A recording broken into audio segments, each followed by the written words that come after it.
We have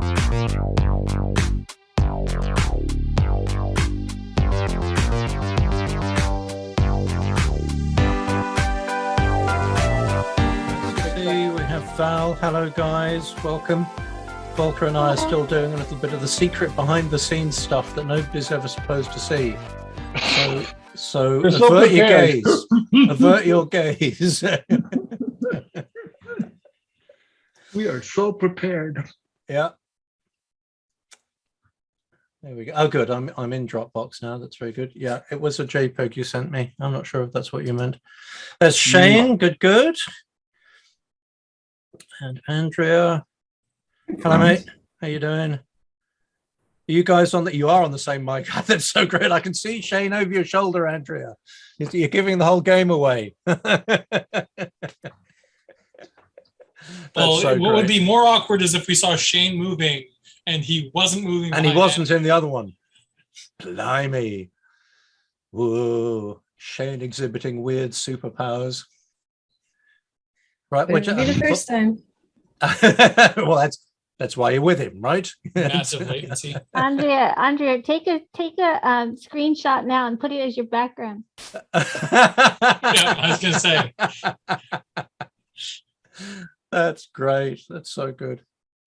Or you need to do that next time and have it be a video background and have Shane wear a slightly different colored shirt. Oh, that would be funny. That would be great. Like a purple shirt. But what's going on? And Shane, you can do a session on how you've actually finally invented a time machine. I'm writing all these ideas down. Right. Volker, do you need to send it as a PDF or does it work as a JPEG? If it's for reference, then yeah, we can just look at it. My mouse is being pooky. Oh dear, how unfortunate. It's weird. No, there it is. I say we's caught up with us. We've got some Marley's Ifer. Hello, Marley. How you doing? And Jagruti has joined us. That's a new name. Excellent. We've got some new folks. So welcome, everybody. We're still just getting our act together. Of course, when you do that on Zoom, it's a bit harder to pretend that you're not just getting your act together. So you'll have to bear with us. And wait. Who are you and what you do with Andrew? Yeah. Ooh, well, somebody noticed. Thank you. Yes, good. Well, that's the third person. See, I thought it was just that same time machine where you just got a boyish haircut and then dyed the rest of your hair gray. If it could have skipped back 10 years and dyed my hair gray, then yes, maybe. But for those of you, were a time traveled version of Andrew. Exactly. For those of you who don't know me well, until 5 days ago, I had a ponytail that I'd worn for many, many, many, many, many years. Bye. And then I've been doing a lot more stuff outside, and I was getting sick of little wispy bits getting stuck to the Velcro on the side. And so it was like, oh, for God's sakes, chop it off. And apparently I was ready.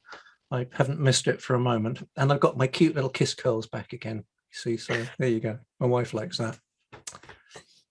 I was telling Volker, though, I might just train the moustache to do the same thing, then get a pair of naval revolvers and settle land disputes. You can call me Doc, all right?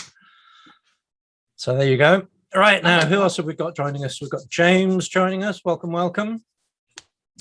I make it about 6:32, 6:33, so we'll give it a couple more minutes for people to skid in sideways.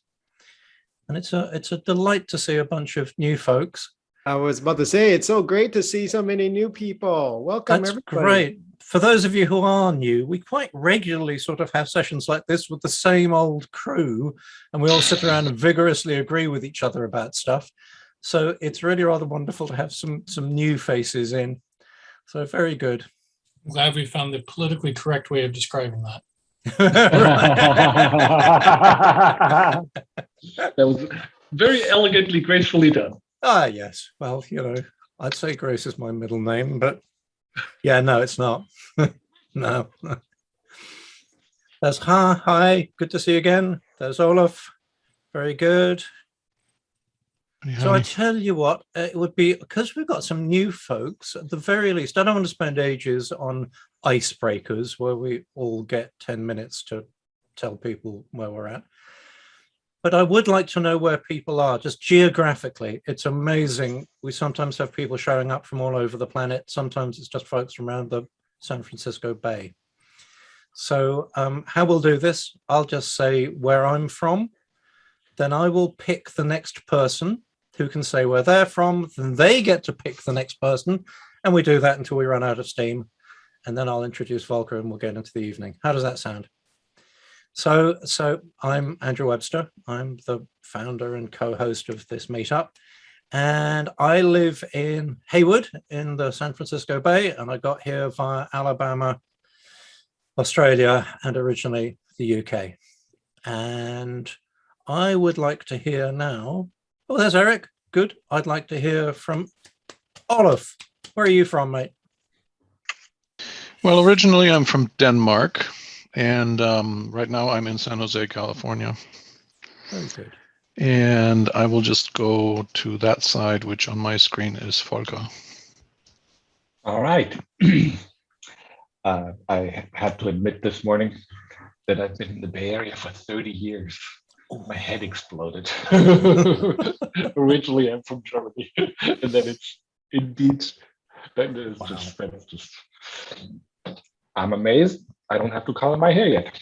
And I'm not going to, so I'm there. And I'm passing it to Edward. My name's Edward Gordon. I'm here also in the Bay Area, just east of San Francisco and south of Oakland in Alameda. And we're on a little island. While I met Andrew and worked with him through Job Hackers, I continually work with Job Hackers. And among the things that we do are teaching free classes in Agile and Scrum and preparing people for professional Scrum Master certification. In addition, we're working on an extension to that program called the Agile Job Seekers, and we're actually actively looking for people that have Scrum Master and facilitator experience that would be open to paying it back to the community. So I'm going to post a little something about that or say something about it later on tonight. Yeah, good. Let's make sure that we don't forget that before we wrap up. Who do you want to have introduce themselves? Andrea. Okay. I'm originally from Indiana, the Midwest in the United States, and I moved to California, and now I am in Tokyo, Japan. Very cool. Who do you want to have What introduce brings you to themselves? Tokyo? Oh, a new job actually as a Scrum Master. I just started 3 weeks ago. That must So be I a large figured- culture shift. I'd love to hear more about Whoa. Yeah. Yeah, it's been a lot. I'm learning a lot. I'm having a great time. Let's see, let's find someone else. How about Cece? I hope that's right. Yep, Cece, yeah, short for Cecilia. So I'm in Phoenix, Arizona. So first time here. Welcome. Very glad to have you. Who would you like to have introduce themselves? So I invited my coworker, James. I told him about this and it's like, okay, I'll join.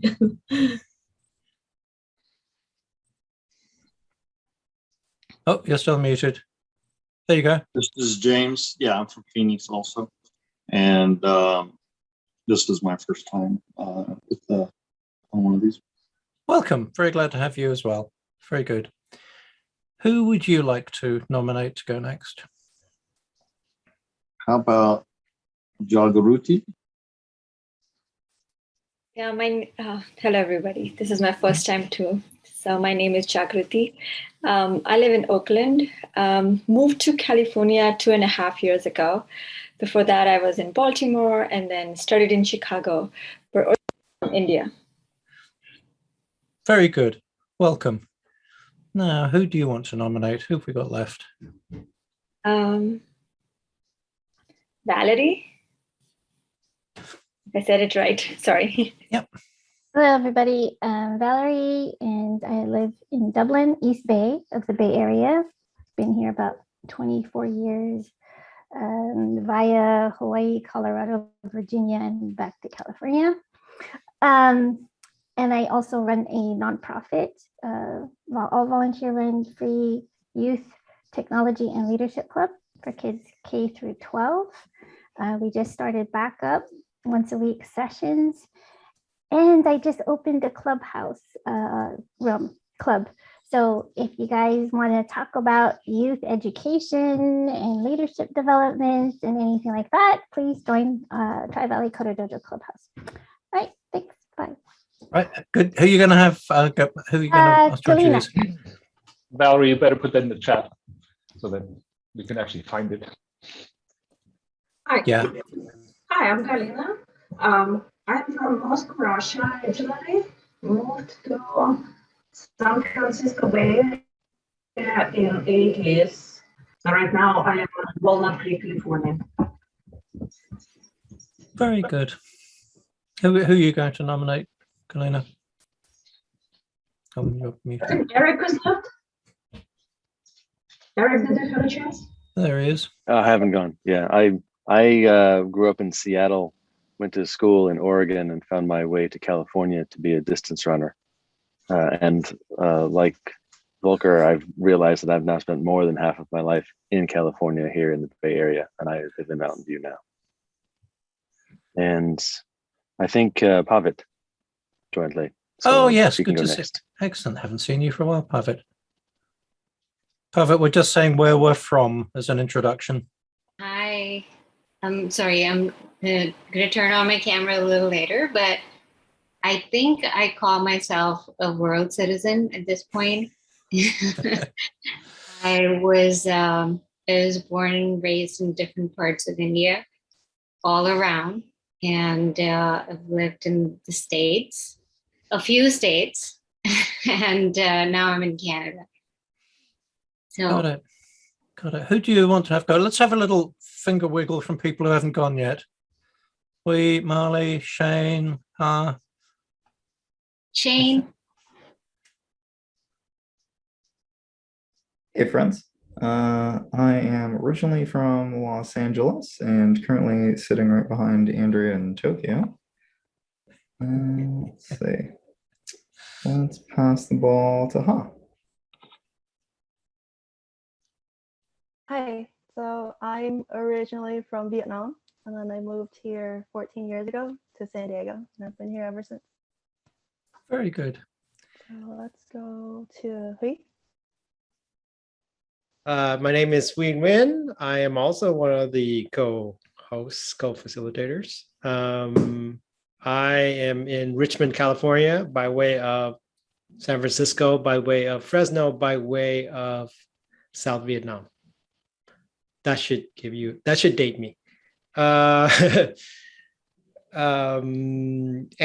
I believe, hasn't gone yet. Yeah, I think it's just Anna and Marley. Hi, yeah, I'm Anna in San Jose. I think I just joined the first time.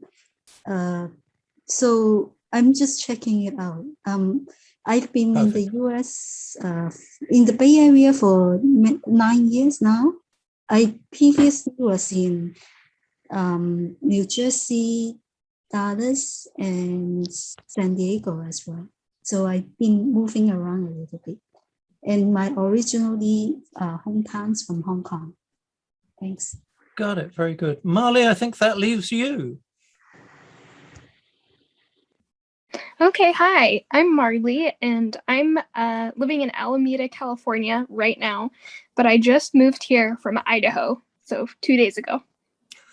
Well, welcome and welcome. Very good. Yeah, thank you. Whoa. So that's very good. So for those of you who are brand new, Wisdom at Work, we have a variety of formats. All of them become conversational. Sometimes we just have people give a presentation that we talk about. Sometimes we have something like a lean coffee where all of you come up with the subjects and we deal with them. Sometimes we have a themed conversation. And tonight, Volker, how would you describe what you're going to lead tonight? Themed conversation? What's it going to be? Presentational workshop. There you go. And in case you don't know Volker, Volker is one of the Bay Area's most venerable and respected agile and other coaches. I I've known you, what, 6, 7, 8 years, something like that? Oh, Long time. a long time, More than that. absolutely. More than Yes. that. I mean, put it this way, my hair was still sort of a brownish color when we met, you know. Yeah. But I think it would actually be best to let Volker introduce himself in a little bit more detail. So with, as they say, no further ado, over to you, mate. Take it away. Thanks. What a pleasure. I love this particular meetup. It's wonderfully geeky and geeky in just sort of my flavor, my personal flavor. I started as a user interface designer, and as such, walked around organizations and found out how people work, communicate, how information flows, how they make decisions, and then how to support that with tailor-made software. And after doing that for about 12 years, it was really obvious that I got so tired of managing software projects, and I loved the conversations I was having to get to the software. So I did a bunch of coaching trainings, systemic constellations at first, then NLP, and since then I've sort of dabbled in anything that looks shiny and delicious. And probably joined the Agile community somewhere around 2008. And today, wow, I work as a management consultant. I lead leadership retreats, trainings, do one-on-one coaching, 360s, trainings around systemic coaching. I'm forgetting something, but it's sort of, it's a nice little buffet, and I like it that way. That gives me variety and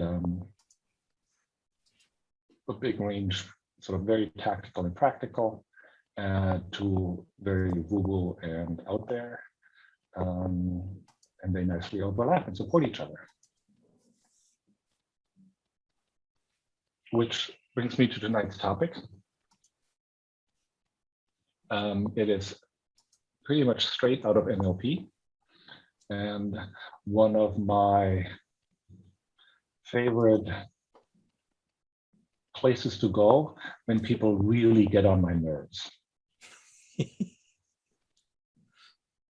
And that's like, there's like, so what the folks in NLP discovered that to content when we're in conversation, in addition to just exchanging information. Let me pause for a second. My Zoom is telling me that my internet is unstable. Okay, right now we'll let you know if it cuts out. Yeah. Okay. I think Comcast had trouble today. They dropped me completely for about 10 minutes earlier on today. So I'm dog sitting in, so I'm in a new location, and I'm still getting the lay of the land.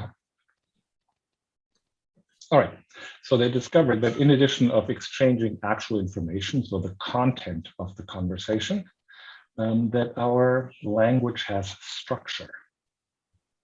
And it turns out when there's sufficient contrast in structure, it's like chewing on aluminum foil. And you'll know in a moment what I'm referring to.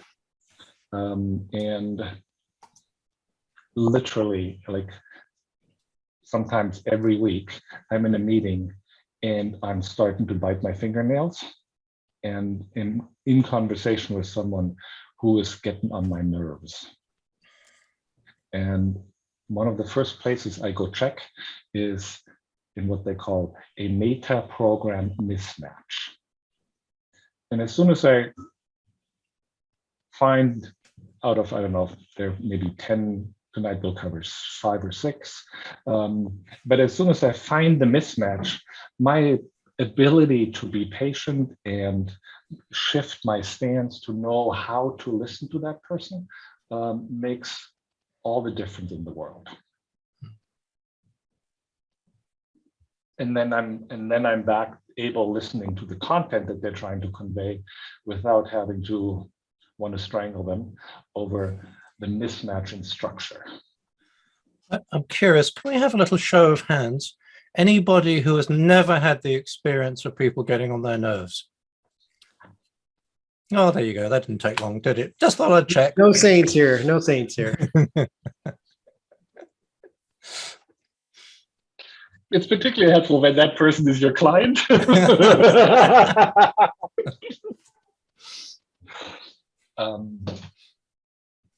So I want to be a little bit in conversation. I'm going to make it. Yeah, I want to be in conversation with some volunteers, ask some questions, and then afterwards take some estimate or guess at how they fit into the structure that we're going to be covering. And to help us with that, I have copied a link, a Dropbox link, into the chat just above Valerie. I don't know if somebody cannot see it or joined us after I put it into the chat, please raise your hand and I'll just copy it. And it's all right, I've just dropped it back in. I dropped it back in just now. At the bottom of the chat is a Dropbox link that gives you access to a little worksheet where you can keep track of your own personal preference in terms of that structure. And it's a continuous, it's a spectrum. Things get a lot easier if you live somewhere in the middle of the spectrum, because then it's easier to do a little switch hitting. But on a few of those, we all live further out in one extreme or the other. And those are likely the areas where the contrast in mismatch is likely to get so big that people start to get annoying. All right. Maybe we'll just start a little bit with the exploration, and then we can delve a little deeper. Who's willing to be in a brief little conversation with me so we can get a taste for what to listen for? Are you looking for us to cause conflict? No. No, I'm just inviting you to be you and answer a few questions. I'm revealing it step by step. Okay. I think I saw Marley. Was that you just saying hi, or are you're volunteering? Are you? Very good. So it's Marley. And... I'll volunteer. Yeah. Awesome. Very good. All right. Yeah. So I saw your hand first as well. So I'm happy to start with you. Excellent. And pardon me when I start looking here to my external monitor. It makes it a lot easier for me. That's fine. So think about an area like work or something else that's really important to you. So I work in nursing. I'm a nurse. Cool. All right. So, and what do you want in your work? I really value good relationships with my coworkers. That's a good thing that I value a lot. I put up on my priority list. Mm-hmm. What else? I value giving good care, obviously, to my patients, and being able to be very specific with people, but also warm. Yeah. Easy to see. There's a lot of opportunity for me not to be nice. Awesome. What else? Just one more thing. Oh my gosh. I enjoy being humorous at work as well. Humor is very important to me. Yeah, that helps when people are stressed and afraid. And awesome. Thank you. Yeah. Eric, are you willing to join the fray? Good to be me. Awesome. So what do you value about your work in your work? Oh, I value being engaged in things where I can continue to learn. I value working with people that I like. I value, I was just saying this to my mom the other day, I value being able to go to the bathroom whenever you want. My dad worked in the grocery store and didn't have the same option. I was telling her that's partly why I grew the beard, because he always wanted to and he couldn't at work. And I worked in the same store, and just being able to have that kind of freedom is something that is simple, but it makes quite a difference, having that amount of, latitude. Anything else? I value helping others grow their adaptive capability. Well, I'm not getting a bite yet on the contrast. So maybe let's try one more person. Who wants to share what they want in Edward? Yeah, what do you want in your work? Where I work, I have the challenge that I want to. I work directly with customers, and I want to be able to make the things and the problems that they have work for them. But that's not what my role is. My role is to make sure that there are no escalations and that nothing actually, no additional work gets added to our engineers' backlog. Any other questions? Yeah, what else? Just to elaborate a little bit. What I really want to be doing is I want to be working for, or not even working for, I want to be working with a team of people that are building something that helps people advocate for themselves. Something that helps people be able to learn more using what's already available to them, be able to pursue better parts in their life with what they're doing. Awesome. All right, I give up. Oh, well, it's fun for the evening. Anyhow, next time. Are you waiting to hear like a paycheck, or I don't know what you're looking to hear from? Yes, so I'm ready to reveal it and to start thinking in our heads if we can find someone who's oriented slightly differently. So there are two ways people can answer. What do you want? I want to help people. I want to be humorous. I want to help them adjust.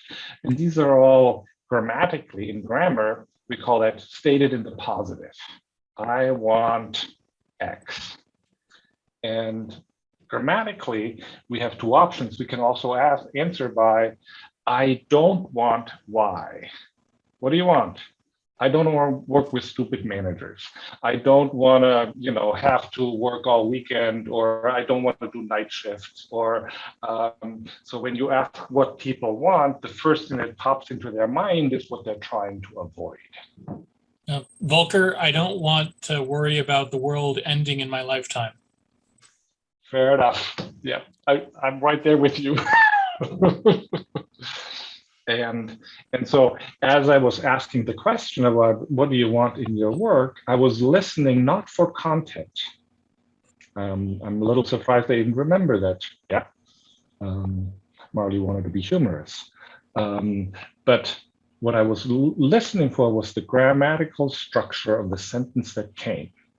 And cognitively, that gives us a hint for sort of where our attention goes first. And say there are sort of different occupations that attracts different cognitive patterns. For example, if you work in QA, you're really good at sussing out problems. So the avoidance structure, is a really powerful cognitive orientation for someone who needs to find problems. And that's very different from, say, a salesperson, where they get rejected all day long. And so if they're trying to avoid rejection, you're going to have a really miserable life in sales. But in sales, you will hardly find anybody with an avoidance structure. Yeah, it's just emotionally too draining. And so most salespeople are radically towards. They're always chasing the goal, the quota, the outcome that they're after. And they're unfazed that they never reach their outcome.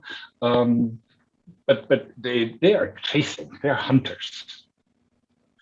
And so I've been in plenty of engineering conversations, where the QA people that are so focused on problems or potential problems or what could happen or what we might have to deal with and what we have to avoid, drive developers crazy who just want to create the feature, make something work, and be outcome oriented.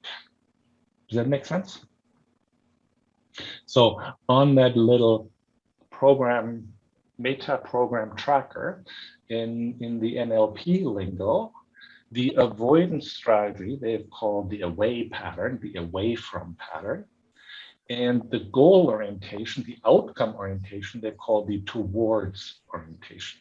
And it's entirely a grammar thing.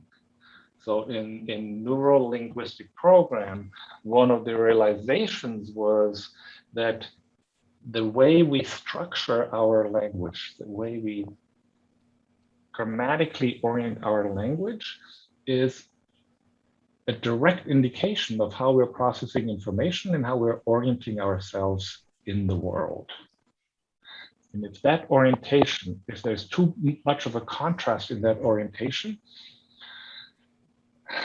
you're sitting across someone who's annoying. Volker, can I ask you a question? Do you think this is something that's context dependent?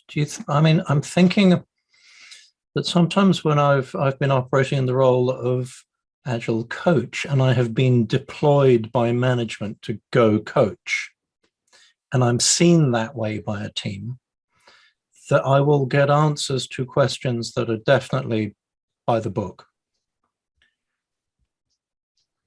But that if I can actually befriend one of them and over a coffee or a beer, same questions get completely different answers.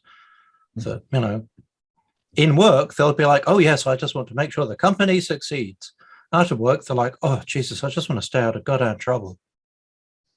Yeah. Right?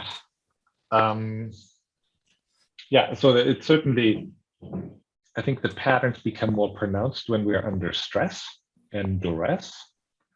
And absolutely, I mean, my brain or my cognitive orientation works differently when I'm on a sailboat than, say, when I'm sitting in front of a computer trying to have a conversation, write an email, or be in a meeting. So yes, there will be contextual variation. Got it. And if I am working in QA. Yeah, that first one on the worksheet, the toward away. Something that I've noticed about that one is that an away motivation is very quickly fulfilled. That, you know, if you want to not do something, all you have to do is not do it and it's been fulfilled. Whereas a toward can often take considerable effort to actually get there. I think that too is contextual. However, in terms of specificity, the towards orientation has to be specific. I want the apple.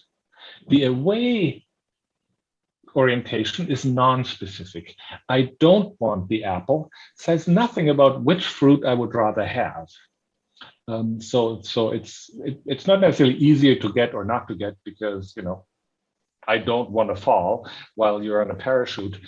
It's pretty hard, you know. So you know, it's contextual.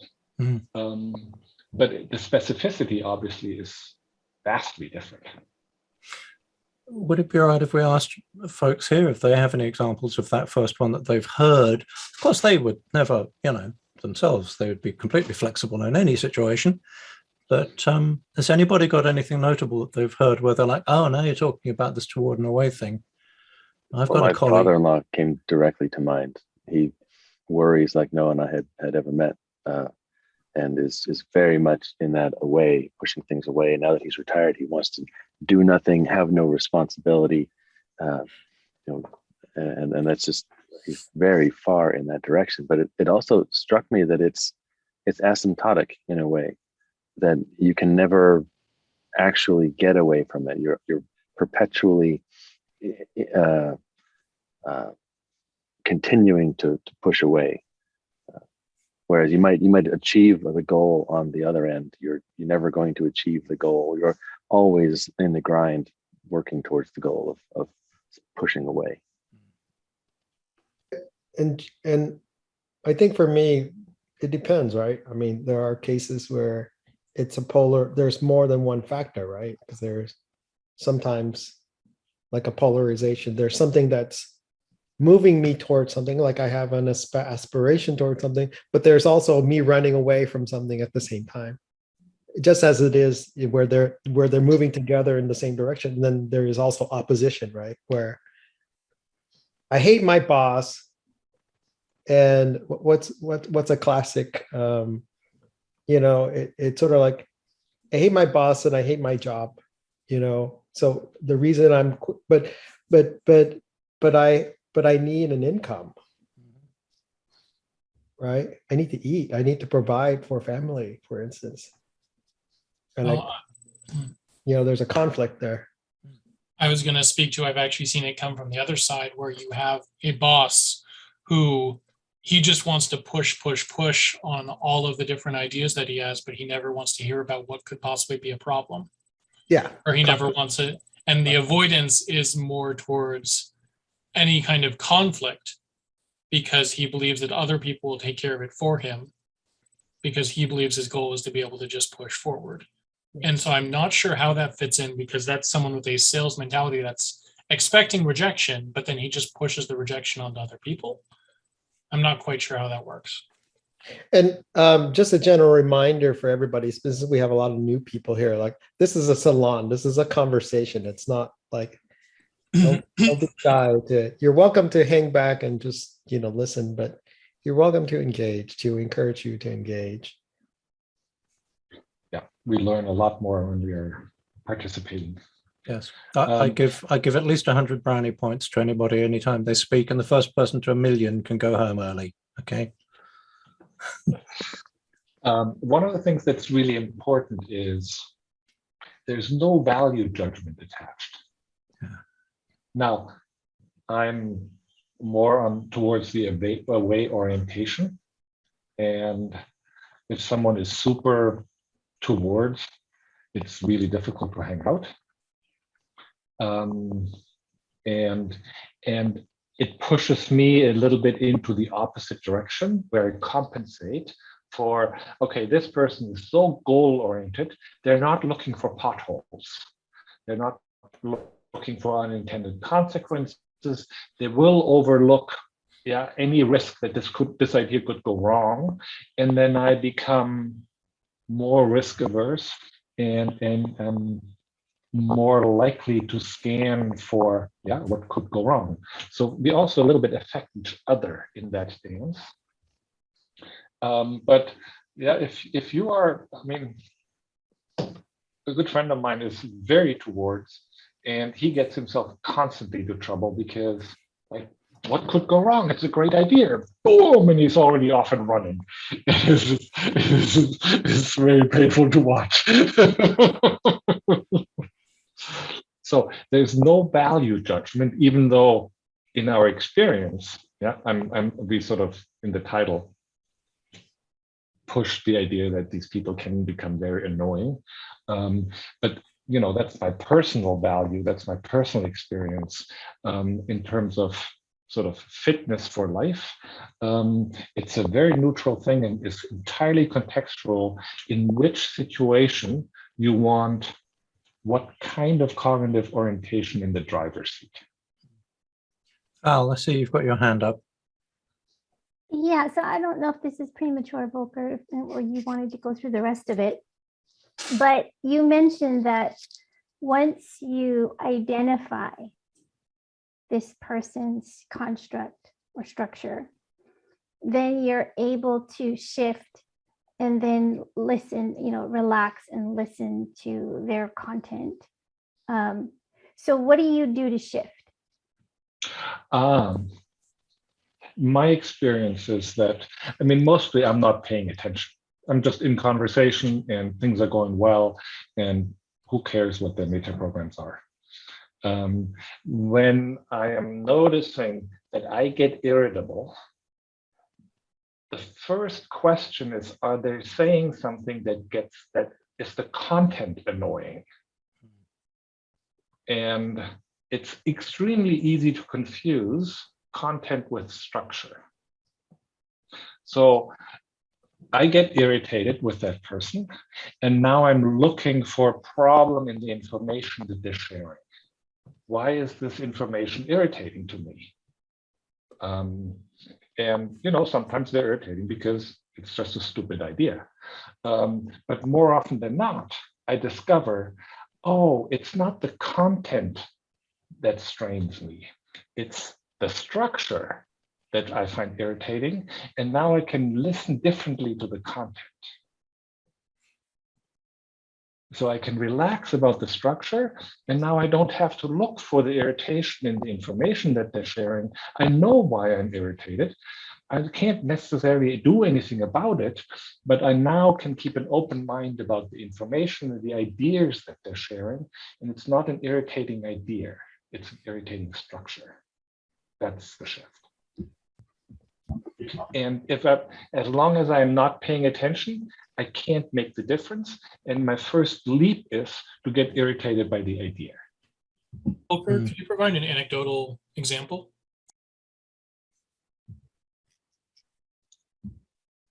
Beyond me irritating you by asking you just now. No, I don't find questions irritating. No problem there. I have a good example. Go for it. So, classic communication pattern that I come into contact with frequently. One person's communication style is to be very narrative oriented, tell a story, blow by blow, right? I've had managers come to me and say, like, skip the blow by blow, just get to the point, right? That is nothing about content. It's purely about structure. Right. And we'll get to that. That is a meta program. So Edward, in this particular, like in the away and towards, put some salespeople in a meeting with software developers or QA folks. Like that clash is quite predictable. and these meetings can get extremely strained. I did coach a CFO of a company who had extreme difficulties with his CEO. And turns out that if you have a career in accounting, your primary concern is that there aren't any mistakes in your ledger, and that the numbers add up at the end of the month, and you can close the books. And this CFO was extremely away from, constantly avoiding data errors, calculation mistakes, any way that keeps him from closing his books. And that's what he was sharing with his CEO, who quite predictably was very towards and very goal-oriented. And we just scripted some of his, like for a couple of months, his status reports in the management meeting. We actually scripted how he would report on the financial situation of the company, and made it entirely towards language, which he had to practice and write down because his brain wouldn't go there voluntarily. And I know from the CEO that he was pretty close to losing his job. Like the CEO could no longer stand, like that was for him like chewing on aluminum foil. And he thought it was the problem, like a skill issue. And as soon as the status reports changed, his standing with his boss changed like overnight. It was fascinating to watch. Does that make sense? I'm thinking of another kind of famous example from the Manhattan Project, the project to build the atom bomb. And somebody challenged Oppenheimer, who was the lead scientist on it. And his response was, damn your scruples, this is great science. And the challenge had basically been, are we actually willing to produce a weapon that could kill tens, if not hundreds of thousands of people? But his whole talk about toward and away, that was about as extreme an example as you could get. He just didn't want to miss out on the chance to do this amazing science. But, you know, it's the biggest bomb ever. We've got to build it, you know. Dude. I mean, it's a whole new field in physics, really.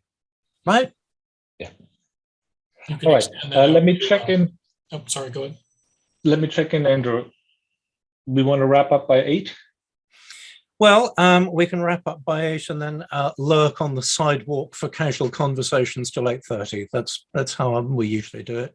And that's Okay. never hard and fast. But if anybody has to have a hard stop so they can go and feed their cat or whatever, we will wrap up at 8 Pacific time. I just wanted to check how long we want to stay with Away and Towards and pace ourselves to also Got it. Yes. talk a little bit about the rest of them. Right now, if you look through the rest of them and you're like, oh, there's some meat in here, isn't there?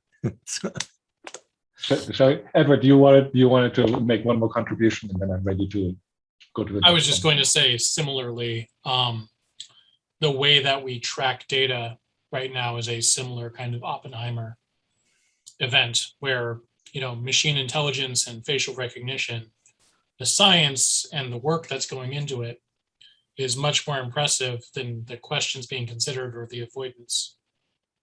Be able to go forward on it. So, I mean, the invitation here is to think a little bit or to take a guess where you might be on that spectrum. And it's very difficult there. Like I'm not aware of an objective way of determining that. So it's mostly by how you notice it in contrast to other people.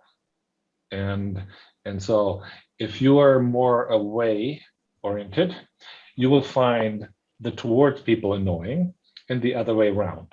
That's kind of how you find out where you live on the spectrum. So pay attention to next time you get irritated, and then start listening for the structure to see if there's a match somewhere in those patterns, to notice, oh, that means, oh, this is all aren't, don't, shouldn't, wouldn't language, and I am having a hard time sitting in my chair, then likely you are more towards. Yeah, that's kind of how you find that out. All right, let's go to the next one. Options and procedures. Who's willing to be in a conversation? All right, Shane. What's a big purchase you made recently? Something that was important that you researched? Considering I just got into an apartment, that's pretty top of mind. Perfect. Let's do that. Weirdly enough, curtains. Curtains. Or even the apartment. Like even finding the apartment is a great one. So why did you choose the apartment you ended in? Why did I choose it? It made sense for me. It was in a place where I wanted to be, full of people doing the things I want to do. It made sense for our budget and our space concerns. So it has a lot of character. Cool. This is important to me. Awesome. Somebody else. So we just get 2 or 3 examples, and maybe we find the contrast, and we can already listen a little bit but before we reveal what's going on, let's have 1 or 2 more examples. See if we get lucky this time.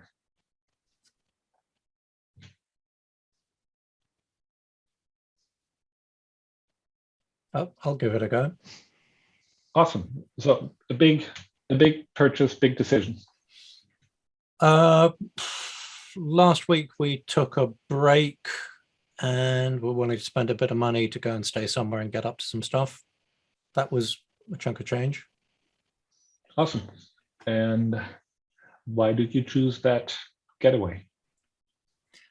We wanted a bit of a break from our current situation. We wanted to do some stuff that my wife and I both find fun.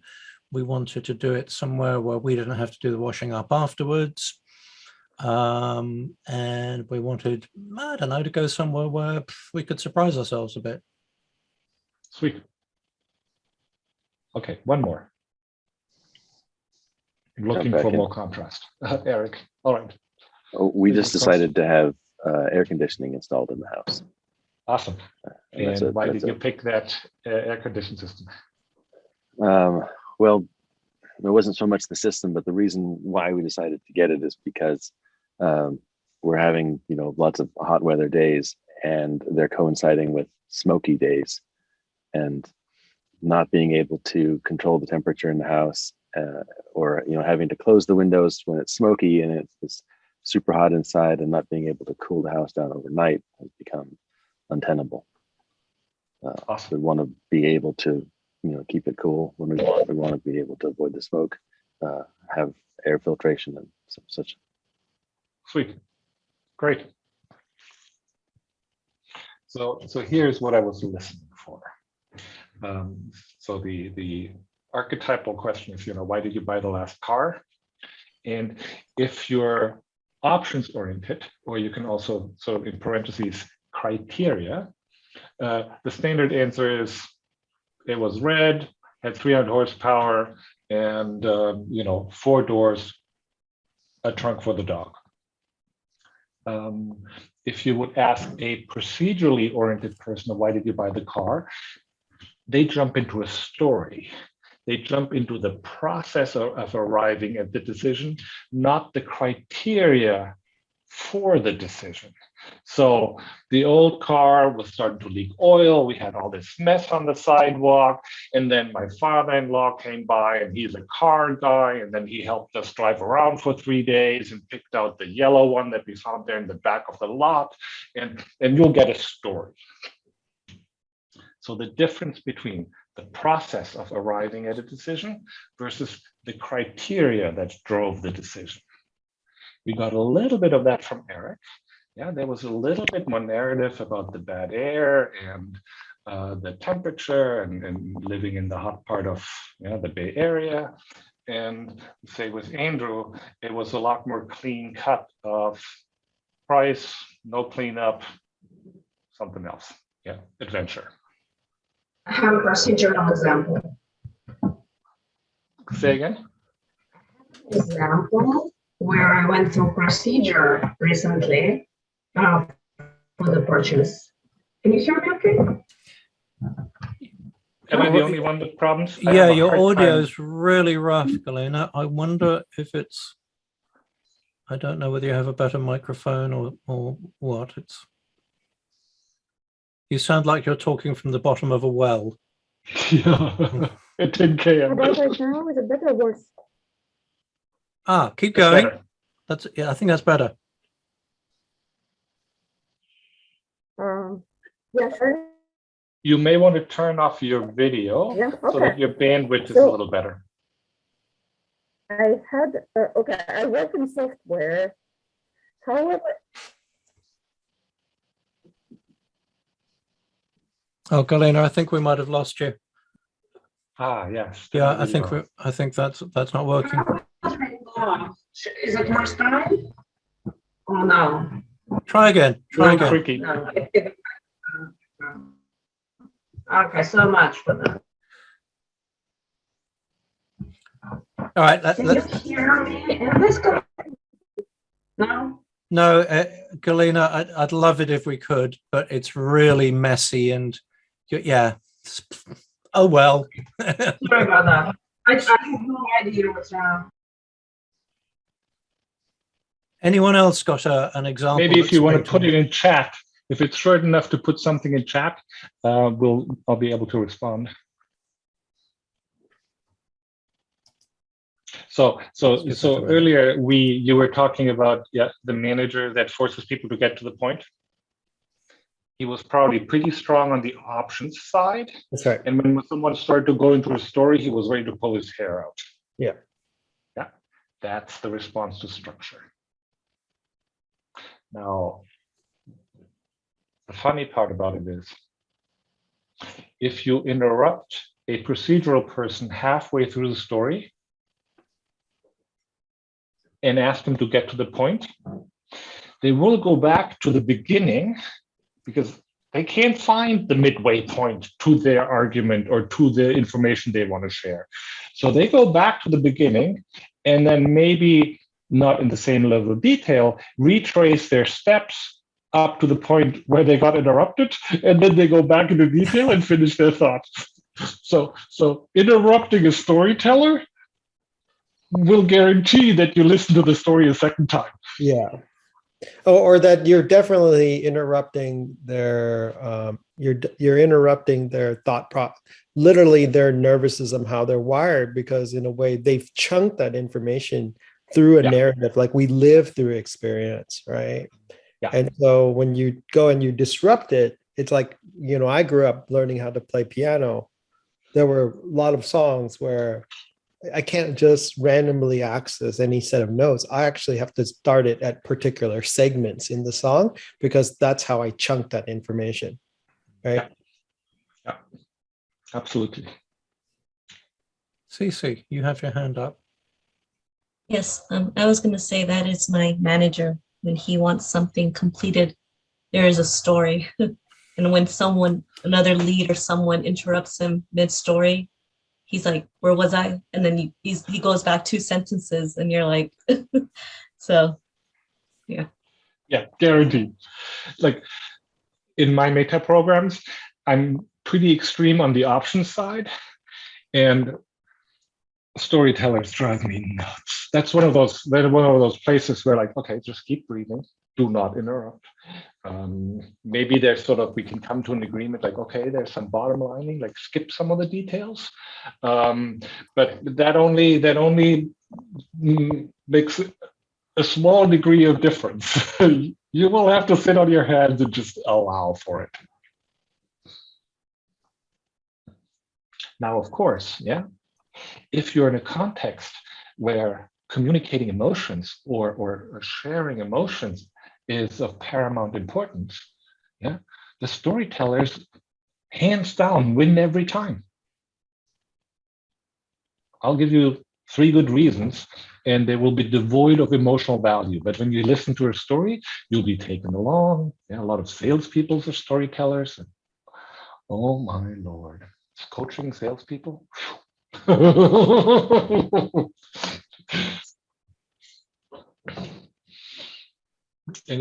Does anybody have sort of an experience of that?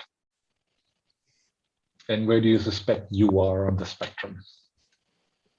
How strong is the mapping between storytelling and procedural focus?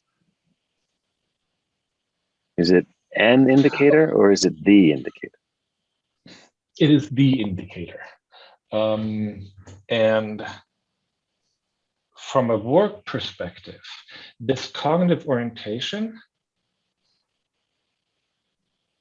works really great in a context where you have to follow processes. That's why I was referring earlier to sales. A lot of sales are step-by-step processes. You prospect for leads, you do this, you send them an email, you follow up, you have the first conversation.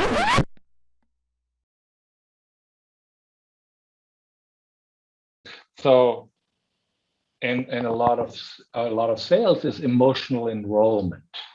So that's where story comes in. We respond to story with emotional reactions.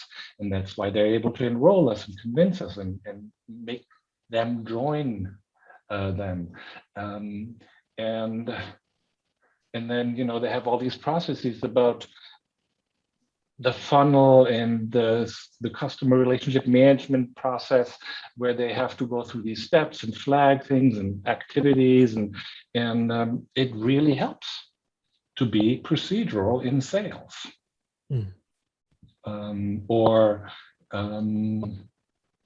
mean, in software, there's enough very procedural stuff where you do step by step by step, first this and this and this and this. And procedural folks love doing that all day long.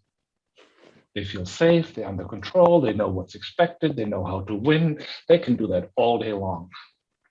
Options people, they do a process twice and they're over it. They start improving it, they experiment, they tweak it. Like, I'm a great process improvement guy. I won't do the same process twice, and half the time I mess it up, and half the time I accidentally stumble into an improvement. And that's simply because I can't do anything twice the same way.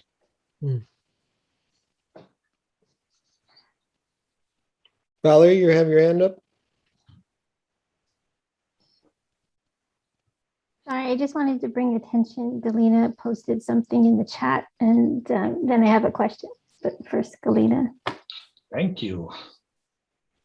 I had to buy a pump. That pumps water from a creek. I knew nothing about it, and I was very worried to fall flat on my face and get a wrong pump. I went through the process of interviewing people who could possibly have something. Oh, no, that was a different comment. I think it was referring to what she was trying to say, and the audio wasn't coming through. Well, Yes. she went through the process. Oh, hello. Yeah, okay, I changed configuration. Is it better now? Yeah, it's much better. Yeah. Okay. Yeah, this was an example of going through the process rather than I need X, Y, and Z. I have no idea what do I need. And I seriously needed to prove the world that I can figure this out. Versus And what do you just say? What would you say? figure. What comes easier to you? Process or lists of criteria? In the professional, I would drive for list of criteria. If I can't, I would revert to figuring the process and compile a list of criteria during the process. I'm a very structured person, and I try to have plan B for the step down options. Okay. Valerie. So I was wondering, in this particular spectrum, if you're a to the point person versus a need to narrate person, and you're the opposite either way. Can you structure your questions, like say if a person is very procedural, maybe you give them sort of yes, no questions. And if the person's like to the point and you need to draw them out, maybe you ask open-ended questions. Or what you can have options people who are talkers, but it'll be a bullet list. Like if you think about the emails you receive, some people write paragraphs and paragraphs and paragraphs and paragraphs. Yeah, that's probably a narration these people will be comfortable with process. If I could write every email as a bullet list, I would. When I see a numbered list, I cringe a little, because now that suggests a sequence, first, second, third, fourth, and I'm already uncomfortable. If you look at my Google Drive, I think there are 2 numbered lists in thousands of documents, but I can endlessly track notes and meetings in bullet lists that are sort of indented and outdented. So I'm very structured. I can be very verbose.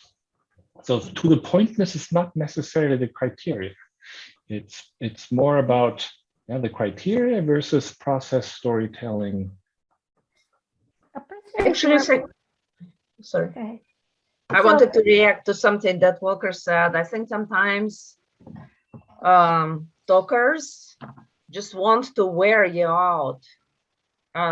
They just don't want to make any decision and just want to wear you out, keep talking around the edges, and never just kind of wait for the point where you run out of attention or run out of time to decide, and they can disappear. Nothing happens. Interesting theory. it's not my experience. Valerie, sorry, you got interrupted. No, I find that when people talk more, that maybe they're also more seeking connection and attachment, like you said, the storyteller, right? So they're seeking connection. Maybe it's not the best time. Maybe you don't have enough time, but yet there's a need there that they're trying to suffice. And I'm wondering if it'd be easier if you could find a way to give them that feeling of connection that helps them, because they're searching. A lot of times, like you look at older people who are lonely. Yeah. Right. So, and you get them on let's a not call. overgeneralize. Let's not Right. overgeneralize. Okay. Yeah, there are different. So there are different reasons to talk and connect, absolutely, and not all of them fall into these categories around meta programs. So they're orthogonal to this structure, or this way of listening for structure. And I would be very careful. That's why I'm saying mostly I don't pay attention to that unless I start to get irritated. And then I have to figure out, is it the structure that irritates me, or is it the idea that irritates me, or the information that they're sharing? Otherwise, I'm not paying attention. Edward. Well, I mentioned Zig Ziglar in the chat. And when it comes to kind of infamous storytellers, and we're talking about salespeople, he's old school, but he's fairly well known. And one of the stories that he falls back on and tells frequently relies exactly on this different, the juxtaposition here. Because he's talking about how he's selling a house to a husband and a wife. And the husband comes in and he says, okay, so I want to be sure I have a 2-car garage. I want to be sure that it's 1 bedroom, or rather, I want a 1-car garage. I only want to pay up to like $60,000 because old times. I want to be sure that it's a single story. And there are 2 bedrooms and like 1 bathroom. Yep. And the story that Zig tells is that he keys in that the husband is a very criteria-based, or came into this argument with a very criteria-based argument.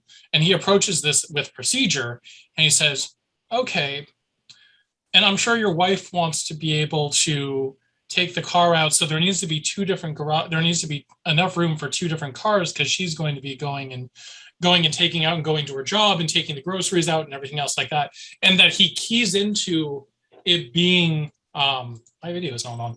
He keys into it being procedurally more effective when speaking to the husband's partner in this situation, by speaking on a wavelength that she's able to register with. It then becomes a 2 versus 1 argument. But that's an example of swapping the argument and being able to communicate. So that was a little bit that example of the CFO and the CEO. Yeah, when you are having trouble communicating, it is extremely valuable to start listening for these differences. And then, to whatever degree you're able, shift your own style long enough for the conversation. It's really difficult, even after, like, I don't know, 15, 16 years of training, for me to hold that for very long. But for sort of meeting length, coaching session length, I can twist myself into a pretzel and meet the other person in their preferred mode, so that they don't have to do the translating and they are not getting irritated with me. And in cases of negotiation, it's strategic to seek out someone that does speak on your level already, so you don't exhaust yourself. I mean, there are ranges of strategies, and absolutely, yes. No, so paying attention to that match in high stakes situations is powerful. Awesome. I'm watching time. So actually the next one is a little simpler. By the way, Andrew, I started recording when you dropped off, so we can splice it together if we want to. Good, thank you. My main machine just started to throw a hissy fit, so I've had to move to a different machine. Awesome. So the next one is what I refer to cruising altitude. So we all have a preferred cruising altitude when we're left to our own devices. In terms of the level of detail or how big picture we go in our conversations. And like for me, early on, as a designer, I'm much more oriented towards big picture, interacting with developers, where every comma, semicolon, bracket means something, and they're paying attention to every single character that they're typing. So if you enjoy programming, chances are your cruising altitude is pretty close to the bottom. You're sort of, you're low flying. You can see every tree, every street sign. You want to know about every creek. And I'm super happy doing the transcontinental flight. I see patterns of landscape and mountain ranges, and I can have great conversations in general without ever fleshing out the details of what I'm actually talking about. And in my mind, it's all clear. Like I have the details somewhere. I just don't bother mentioning them. And so being in conversation with someone who can't help themselves but talk about every comma, bracket, and semicolon, in project management, that's extremely useful. Detail-oriented people have a really great time managing projects. They keep track of every little detail. And my project management career, not so stellar. Yeah, we're on track. We're basically on track, give or take a month. Was not, so I constantly had to force myself into these spreadsheets and the tracking and the detail and the minutia. And that was part of the reason why I started becoming a coach, because I could just have a general conversation, and that's way easier for me than managing a spreadsheet of itemized tasks. Where else does that show up? In counting, dealing with numbers. You are likely dealing with a very detail-oriented person. The exact amount matters. Versus a financial strategist where they're rounding up everything. If you're close enough to the million, you're good at strategy. And that is, it led to me changing my job.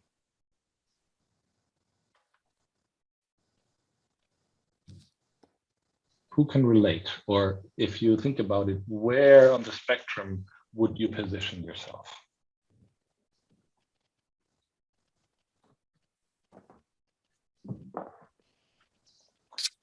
Cece. That's also Marley kind of reach for the mute button. Cece first and then Marley. I'm super narrative, and that's because there's always something very entertaining happening on the floor. There's a communication point at the end of our days and the beginning of our days with the person that we're relieving. And I'm specific, but I'm also, I went into this person's room and they threw their urinal at me and they called me a bitch. this, and this, and there's a story for every patient. And I think it always serves my other partner better, just because they know what they're going into that day. They got the whole novel. I imagine, But then there's other people. Surgery or so, in surgery, it really helps to be detail oriented. And then there's people who are sometimes just with unit managers, they'll be very just bullet point, and that works too. I think I never realized that I did that until you explained that sometimes we mirror people, and depending on who I'm in the room with, I will mirror. I'll switch bait very quickly. Yeah. Cece. Yes. So you mentioned a detail oriented. So that's me. So I deal with a budget. So to me, numbers, that's the number. So I need to know, is it over? Is it less? Off by a penny? So I'm very bullet points. So very Yeah. So be gentle on your coworkers when they want the bottom line or some, like, yeah, we're in the right ballpark. For lots of people, that is enough information. James can answer. I'm nice.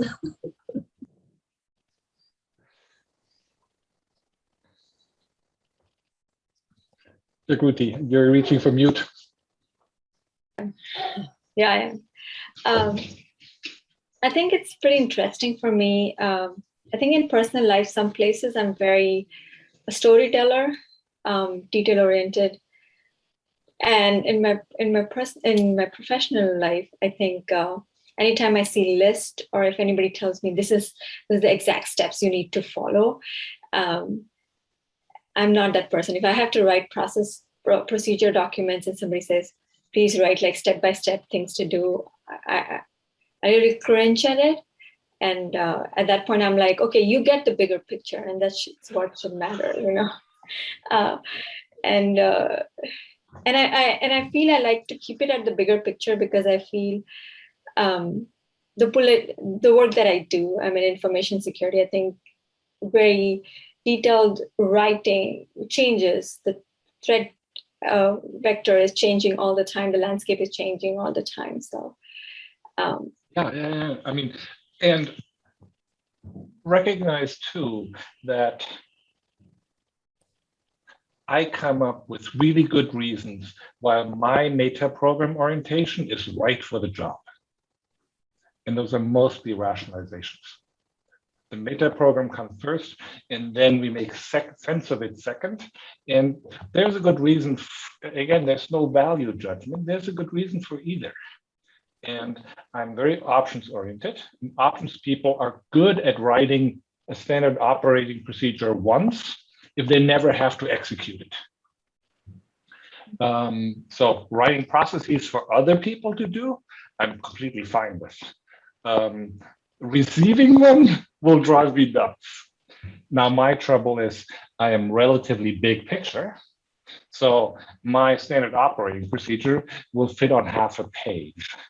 And usually the people that want operating procedures expect 3 or 4 pages with sufficient detail so that all the corner cases and exceptions and this and that is covered.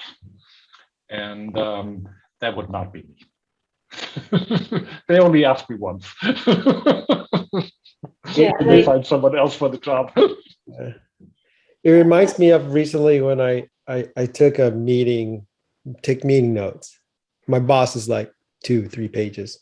Me, half a page, all bullet points. Right? Yeah. She wants the play-by-play. She wants everything that right. But I think the other side, talking to about what you were talking about, Jagruti, is there's an aspect, but there's another side of me where it's sort of like we're talking about gossip or drama. Give me the details. But if it's like boring and like or painful, like no, just cut to the chase, Yeah. I am collaborating. Oh, sorry, Jagruti, go. No, I was just saying, like, and to your point, if somebody writes like really huge email, like with paragraphs and paragraphs, I would just respond in like 2 lines because I'm like, this is it, this is the point. That's it. I feel like too much. Yeah, it's to the point where like my last job, we would have the TLDR version in the front of every email. You guys know TLDR, too long didn't read, Here's the TLDR snippet. And then here's the gritty detail. We would actually give both. Yeah. That's interesting. That's a very good point. But yeah, when it comes to my personal life, I think wherever I have emotional attachment, I think I go in the storytelling mode. Yeah. Yeah. If we want to communicate emotion, it's a story. Yeah. I'm collaborating. One of my collaborators is fairly specific. And we sit in meetings on Google Docs, Zoom and Google Docs, and we take notes together in the same document. It's hilarious. He starts writing stories and word by word, tracking what people are saying, a little bit what we was saying. And I, at the bottom of the document, have a few bullet points capturing what was said. Early on, when we didn't know each other well, we were constantly fixing each other's notes. And now we're just leaving each alone. You take notes up there, document it. I'll be in a different section, and these will be my notes. I've also had where it depends on the person's position, and like I'll think ahead and anticipate questions, and I'll want to include all the information so that the person can see why it's being done this way or that way. And I was told, no, just like one line, and if that person has questions, they will ask you. And you know, I always feel like, well, I didn't give enough information, but. So chances are, yeah, your cruising altitude is relatively low lying. And you're feeling courteous when you offer that to other people. Yeah. All right, I'm watching time. Does that make sense? I mean, it sounds like this is pretty easy to find examples for. And in who you need to speak to, yeah, at what level of granularity will dramatically improve, yeah, your ability to communicate. Here's a good one. Active and reflective.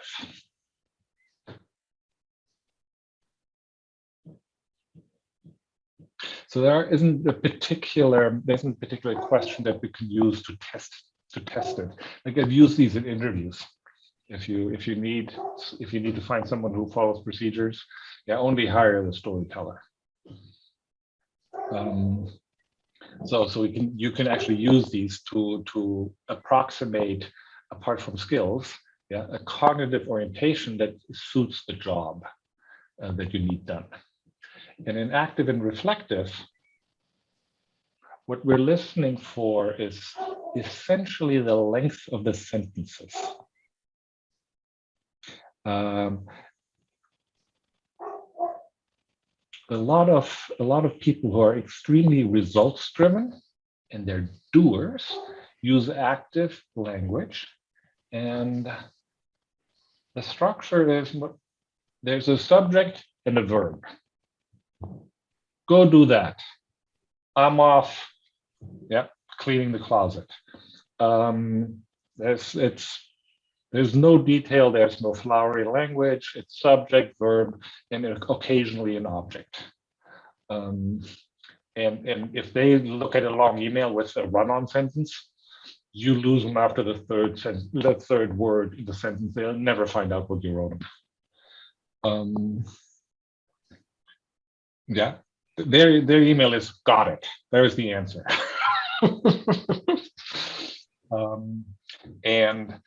And they're extremely action oriented. So the verb is the primary focus of their attention. And then they care who does what. And in reflective language, just think of an academic.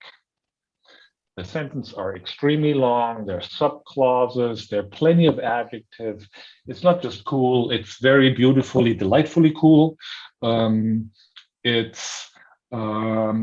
Everything has nuance. The nuance is important. Being precise in your language is important. Therefore, we need a long sentence that creates all these distinctions. And yeah, when those two meet, it's ugly.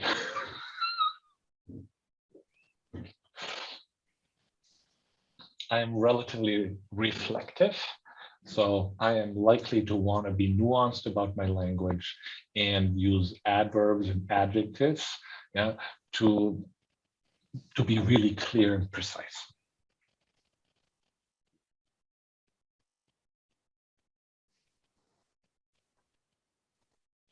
That's really interesting because actually, Volker, I know you as someone who will pause, look down and search. I can hear the card index rattling in your head for you to find the exactly nuanced adjective.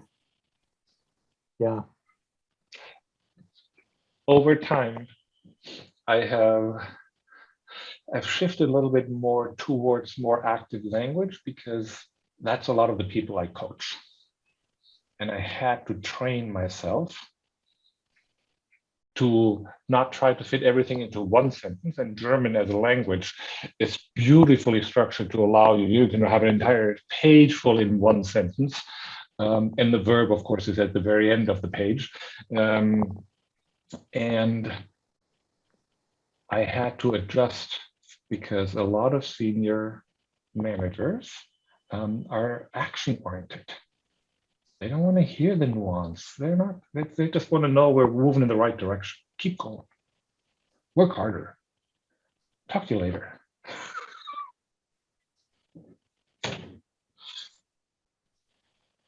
Yeah, it's funny, as an agile coach, that's something that I've really had to struggle with when I'm aware that if you took the nuance into account, you might actually notice that you're not being responsible for some of the potential side effects of just do it. That can be really hard to navigate between, well, I appreciate that you want to get moving and get some results that you can put in front of the board and the market. But are we being responsible for the trail of negative externalities, the impact on the environment, Unintended consequences. Yeah. Unintended consequences, yes. And Andrew, in my experience of you, you're relatively far over and reflexive. Mm-hmm. You can really nuance. You can geek out in the nuance. Oh, I can nuance up the wazoo, absolutely. Yes. Anybody else before we jump to the last one?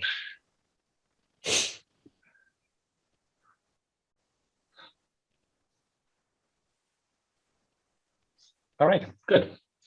The last one is about how much change we yearn for. There's some, and that's sort of the fabled, what is it, the 7-year itch.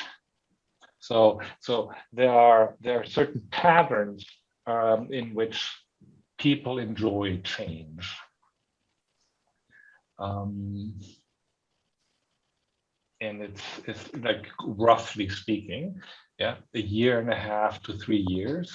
So in that's sort of those are the fast changers. Most of us are somewhere between 5 to 7 years. So we make a decision and we're fine with it for 5 years, and then we reevaluate. And once we recommit, then we're good for another 5 to 7 years, and then we hit the same speed bump again. And one of my partners was on the low end of, like, she needed a big change every 1.5 years. She moved all around the globe. She had a dozen different careers. She wanted change all the time.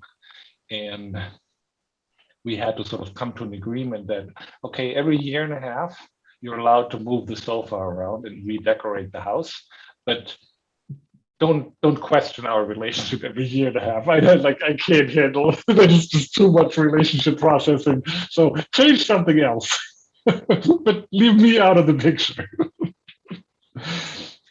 So for her, it wasn't a 7-year itch, it was a 1.5 year itch. And we had to develop strategies to allow her changes, or to meet her need for change and novelty that didn't involve switching partners. So is this some sort of like on the stability spectrum when you say somebody wants, they want consistent communication, or kind of like lots of, like somebody coming up with so many different ideas kind of thing? I mean, not quite options, right? It's not quite options. Like, imagine growing up in West Virginia, and the #1 job opportunity was the coal mine. And you started when you were 21 or 18, yeah, and then you went to pension at whatever, 60, 65, 50, I don't know what that. Yeah. And you get up at 7 in the morning and you come back at 3:30. And you do that your entire life. And there are plenty of people who really want that level of stability and are perfectly fine with it. Right. Yeah. And imagine that person married to an army brat who switched, base every year. that's going to be a very challenging relationship. Right. So novelty in career, how often, like how many promotions, how do you switch around? A lot of those people do really well in corporate America because they can jump jobs often. They just, I started in marketing and I got to product management and I ended up over here in customer service, and they can bob and weave, under the same roof, and satisfy their need for novelty. And that shows up in language, in the grammar of how we're just, in marketing, they figured that out early on, Procter & Gamble. And so they put on every soap box, new and improved. So people that want a lot of sameness notice how things aren't changing. So life is good. I had a good weekend. If you talk to someone who likes novelty, their response is going to be, I had the best weekend ever. And they have the best weekend ever every 2 weeks. It's not actually, it's not that the information is particularly precise, but they talk in superlatives. It's the fastest car, the coolest color, the greatest stereo. Everything lives in the superlative. And I mean, I had run-ins with marketing folks where I was like, you can't, this isn't the best widget ever. But they couldn't help themselves because for them, everything was the greatest, best, fastest, quickest, brightest. And they made a great career because in marketing, overpromising is kind of an everyday affair. And their natural inclination in language served them really well in constantly overpromising. And so in the soap commercial, new and improved, you sort of need to wonder, like, which one is it? Is this new soap? Or did you use last year's soap and you added a little more color and now it's improved? And that language reaches an audience, a broader audience, because the novel seekers will only hear new and ignore improved. It's a new soap, great, I need Tide, it's new. And the folks that don't need the novelty, all they hear is improved and like, okay, the soap got better. Yeah, I like better. But really, from a content perspective, when you think about it, that little sticker makes no sense at all. So it's purely a way of reaching a wider audience. It's interesting how it can backfire as well. Think of New Coke. Exactly what I just said. Yeah. That was a much smaller market. Yeah. I think, everything that you've covered so far, I think is very interesting when the kind of Zettelkasten in your brain, for those that know, because when you start to layer on people's survival strategies, what they're accustomed to, how they're attuned, they're going to respond in a particular way, right? They're going to, if my thing is about status, I may not want the blow by blow, but if I want belonging, you might want to listen to the details, right? The narrative. So I noticed time, and just so that we're honoring the agreement of the meetup, I added an additional PDF to the chat where I've included the explanation and the questions, or what you listen for, as a reminder, to make this tracker a little more helpful. And I made it in 2 steps because we inherently carry some judgment about one or the other.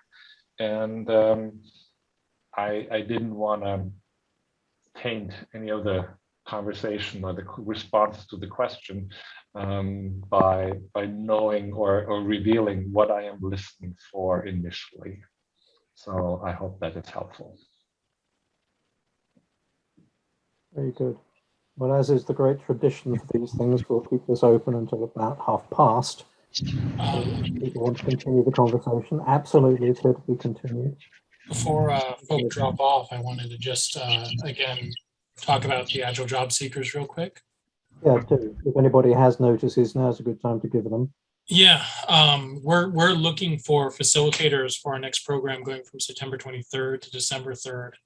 And this is all about, as a facilitator, you're effectively Scrum Masters for your own Scrum team, as well as secondary product owners. The members on this Scrum team are all individuals that have graduated from our Agile MBA class, which also, if you haven't heard of that, I'm happy to post a link to that because the next one is going to be in October and it's all completely free.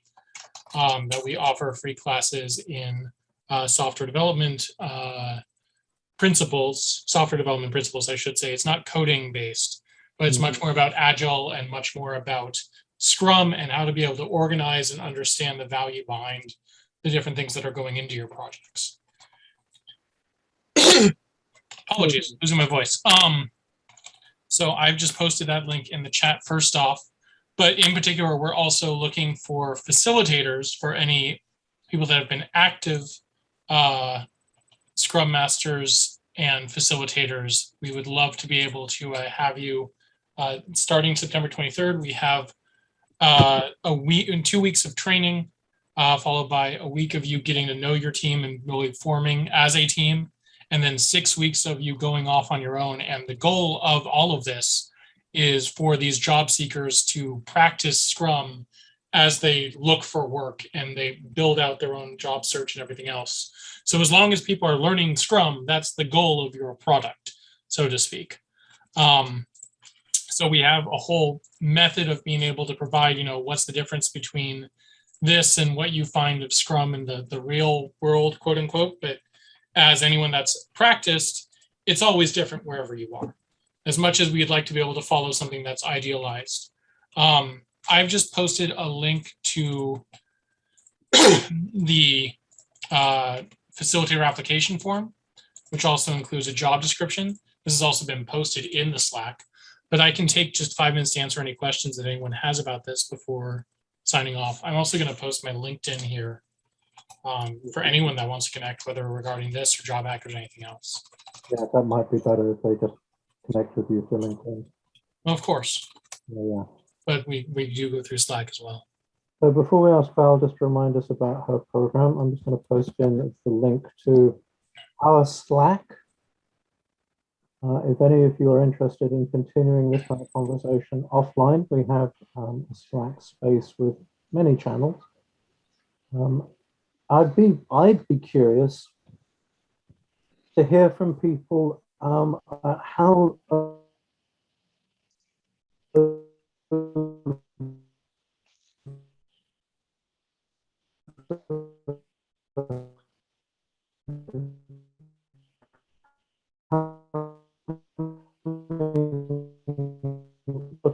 are listening for or listening from different places. That would be really interesting to hear about. So yeah, go ahead and join the Slack if you haven't already. Val, do you want to just remind us of your program briefly and maybe pop the link back in again? And then we can get back to, general sidewalk conversation. Yeah, just want to make note, we are a all volunteer run club that offers free services. So without volunteers, we can't offer services. In particular, we're having a challenge right now with the transition of going from in-person to online. And so when you work with youth, you have to have child safeguards, which means background checking every volunteer. And because the nature of our club, people drop in and out, we can't afford to background check everybody because they'd be there one day, could leave the next, and we just bleed out. So what we have done in person, we required parents to stay. And what we're facing now is parents plunk their kids in front of the computer and leave and not even home or something. But we still need to find some method of assurance. We couldn't have everybody in one Zoom room. So we had to divide everybody into rooms. And now we're in a situation of one adult with a group of kids. And so what we did was to institute having 2 adults in every room, which means we need now to increase our adult volunteers. And we're struggling a little bit to get that kind of participation. And so, yeah, it's having an impact. But I would appreciate if anybody has an interest in having their kids or spreading the word, would be really awesome. And so that was one of the reasons behind me opening a Tri-Valley Coder Dojo Club on Clubhouse, just trying to find other ways of reaching out. And so, and also to have other ways of opening discussions, because I think education is something that we need to change. And I had hoped during the pandemic, enough disruption happened to have people start thinking differently about it. But I don't think we're talking enough about it. So it was also a way to try to open that conversation. Okay. And I'll repost. Well, you mentioned something about something. Yes, real quick. Yeah, for those interested, I'm hosting a panel next Tuesday, a week from tomorrow, on breaking into the business, into the Agile business specifically, as a Scrum Master or Agile coach. And we have a panel for people. Edward's on one of those. Should be for an interesting discussion. And again, we'll be inviting questions from the group as well. Awesome. So rather than have to wait for people to actually sort of live into their lives for the next couple of weeks and report back on Slack, what's there for people right now? And what you heard this evening, thinking about what's coming up for you. How can you see yourselves tomorrow using what you've got from Volker this evening? And while we're still on announcements. Oh, sorry, you got one. I do want to just bring some attention to Agile Open California. We are organizing our mostly annual fall open space that we canceled last year because for obvious reasons. And this year we decided we're going to do it in the park, so we don't have to worry about COVID. And at agileopen.com, you can find more information. It's the Northern California. There are three Agile Opens up and down the coast.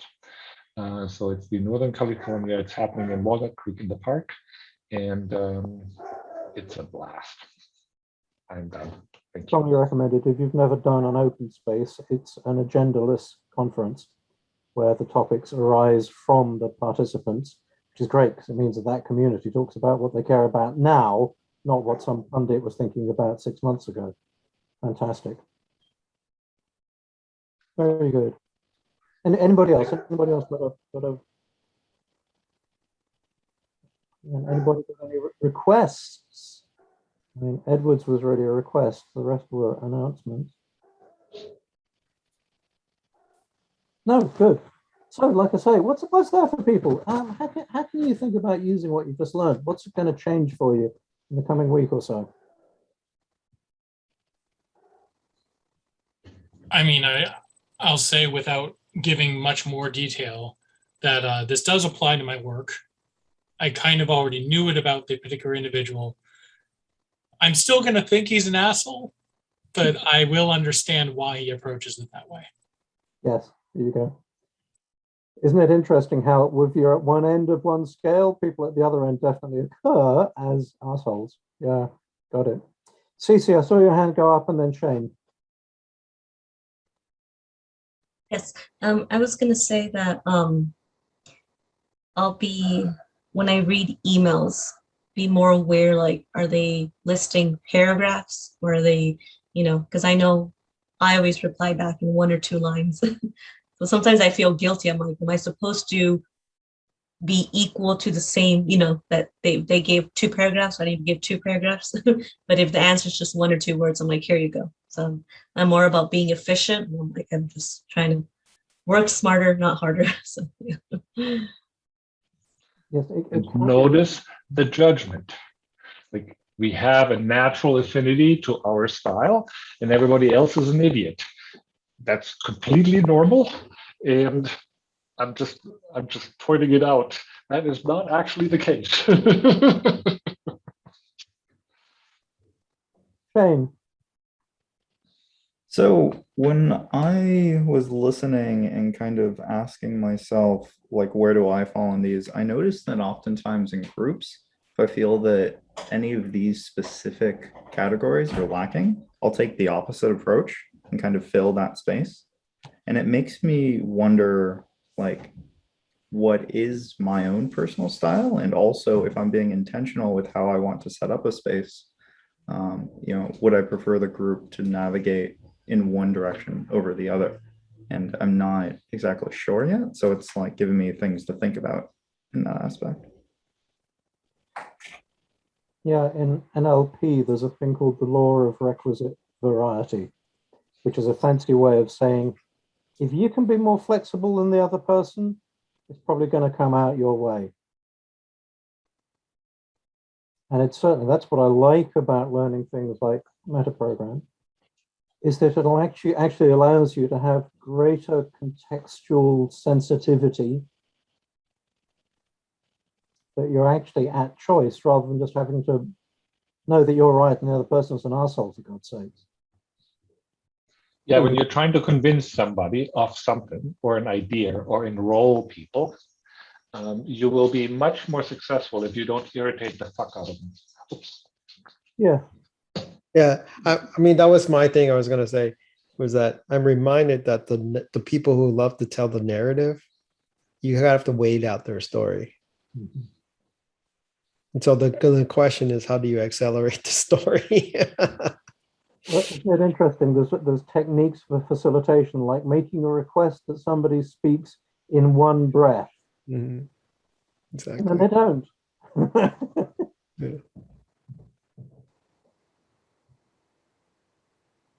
Anyone else? Anyone imagining the next week or so, or some situation where they can actually go, you know what? I've got a different way of coming at this now. I love that Volker brought up. So the indicator to check in is when you're irritated. And I posted a quote by one of my mentors in the chat.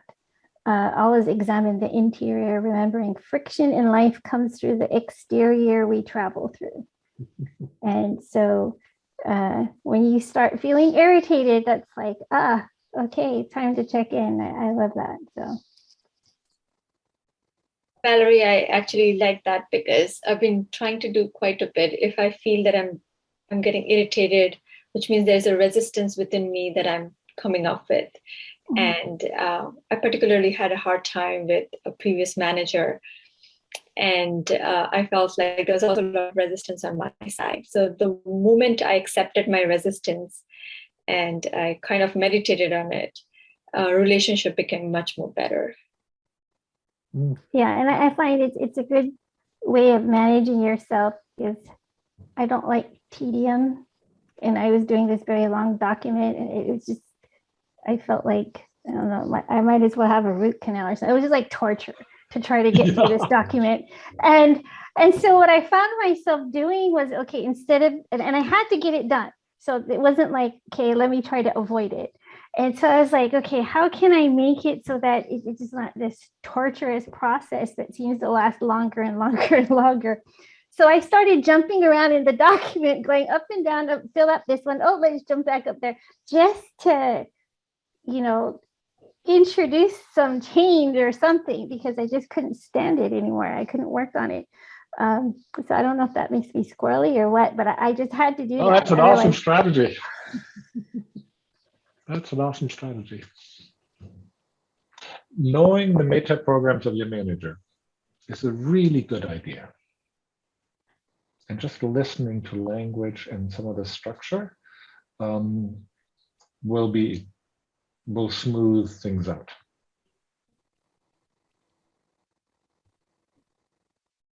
Yes, you can actually forgive them. They're not there to irritate you. They are just that way. They're that way because they're that way. You're this way because you're this way. You know, when you get that, you can actually go, oh, I can make some allowance for that. Might actually be prudent to come some way towards where they're at. James, you have your hand up. Yeah, I have a question. Is it pretty common that a person is pretty lined up one left side of that sheet versus the right side of the sheet? No. No. We bounce around. We bounce around all over the map, and as Andrew pointed out, we even shift a little bit depending on context. Yeah, when we're going fishing, we're in a different state of mind than when we're fixing the car, or yeah. I mean, it could be you could cover both spans in one conversation, right? I mean, you yourself, because you're like, tell me the summary, and then you're like, wait a minute, there's something I don't understand. How did you arrive at this? You know? No, that's difficult. Within context, talking about like a disposition, kind of basically. Within context, it's a disposition where it takes practice, yeah, to shift gear or to adapt to the person you're talking to for a little while, and then you will slip out of it. Yeah, disposition, that's a very good word. I mean, these are all ways of trying to gain some insight into complex situations that are always going to be shifting. But you may find that using these kind of dimensions allows you to understand your boss is predisposed to operate in a certain way. Yeah. You know? I think for me, the key word is meta, right? It's like a meta disposition, because who knows what's going on? It could be psychological reactions, there could be emotional armoring, and it could be that's how they're fundamentally attuned, you know. Yeah. Volker, you gave us half a dozen of these. I know that there are more. Are there any great references that you would give to people other than? Oh yeah, thank you. The book is Words That Change Minds. I don't remember the author right now, and it's out of print, so it might be hard to find. But when you read that book, every paragraph covers 3 to 4 meta programs and essentially restates the same idea in the prerequisite orientations. And it is fascinating to watch how it sort of feels like a lengthy book, because there's a lot of stuff that doesn't go in. Like my brain doesn't want to filter that way, and I just read the words and I hardly can track what she's trying to tell me. And then there's the one sentence that matches, and boom, I get it. And then comes the next paragraph. And so she very deliberately structured every idea in a way that covers multiple meta programs. And I think I read the entire book before I noticed. And then I went back and started rereading it. And it didn't matter which page I went to. It's like, oh, that's what she was doing. Oh, and here's the away from, and that's the towards. And here's the reflective, and there's the active version. And every big idea gets covered in every meta program. And so it sort of felt like only 30% of the book applied to me.